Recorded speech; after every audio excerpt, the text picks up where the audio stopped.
Let's turn in our Bibles to Philippians Chapter 1, verse 12. Now I want you to know, brethren, that my circumstances have turned out for the greater progress of the gospel, so that my imprisonment in the cause of Christ has become well known throughout the whole Praetorian Guard and to everyone else. So I may actually be pronouncing the word Praetorian Guard incorrectly. I have tried to Google it to find out how to correctly pronounce it, but I am still a little unsure on the correct pronunciation. But in spite of that, let's have a look at who the Praetorian Guards actually were. The Praetorian Guards were the elite soldiers in the Roman Empire. One of the roles of these guards was to actually guard the emperor of the day. So the emperor of the day was Caesar Augustus.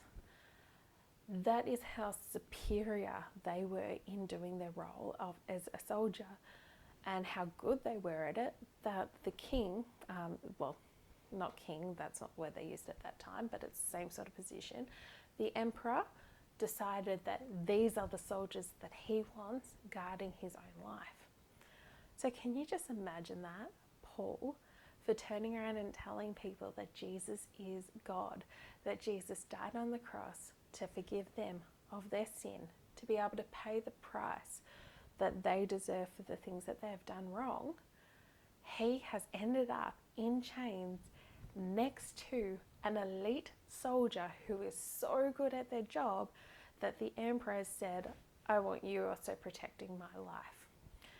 Another one of the roles of the emperor Praetorian Guard was to be guarding the most dangerous of all the criminals. So that is the category that they've put Paul in. That's what they've thought of Paul. At this point in time, Paul, we believe, is in house arrest, and it is another passage we find out it's about a 2-year period that he was in house arrest in Rome. But look at what he says here. Even though he is spending 24 hours a day, 7 days a week, chained to another person, and we believe that the shifts of the other person were about 4 hours long. So that would have been about 6 different people throughout the day, and we're unsure whether it was the same 6 people every day or a rotational base.